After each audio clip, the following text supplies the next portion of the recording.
Water break, I bellowed into the static July air.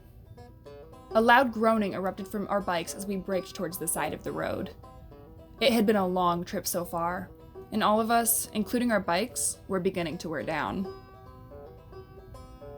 Our destination for that day was Inspiration Point, a small scenic outlook that overlooked Lake Michigan.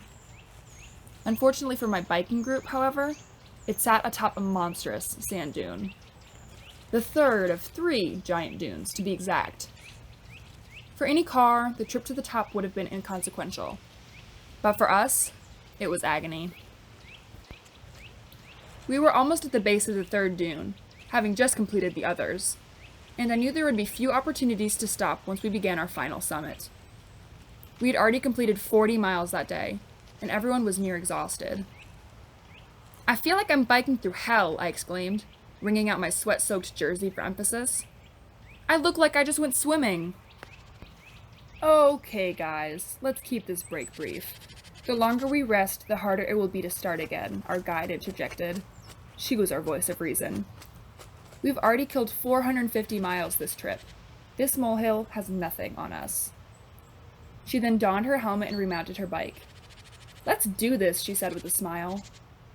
8 small clicks followed as we all clipped on our helmets and pushed our bikes back towards the sun-bleached road. I swung my leg over the back of my bike, pushed off the pavement, and hopped onto the seat. Just like that, we were off again. We soon entered a densely packed forest. At first, I was grateful for the cool refuge the shade provided. However, as soon as we turned the first sharp bend, I lost all of my gratitude. The road began a steep incline, and I knew that we had finally reached the last dune. "Well, I guess this is really happening then, huh?" I muttered to nobody in particular. I then shifted my bike into the lowest gear, and everyone else followed. The only sound was the whirring of our wheels as we frantically pedaled to the top. Within minutes, I was panting. My only motivation to keep going was the fact that it would be near impossible to start biking again if I stopped for a break. My legs were screaming, but I could not cave into the pain. I soon found myself lost in thought. It seemed as if my mind had swept me away to dull the pain. The only thing I could think was to keep going. Eventually, I even began chanting it out loud.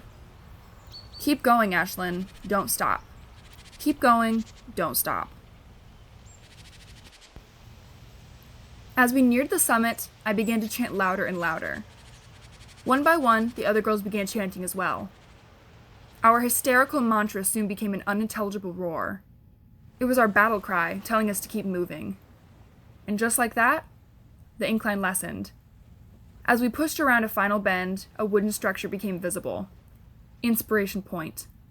We roared with glee and made the final push. As soon as I hit the grass, I dismounted my bike and ran to the top of the outlook. Through blood, sweat, and almost some tears, we had made it to the top. I lost myself in the view of the lake beyond the bluffs, and in that moment, I truly felt like I was on top of the world.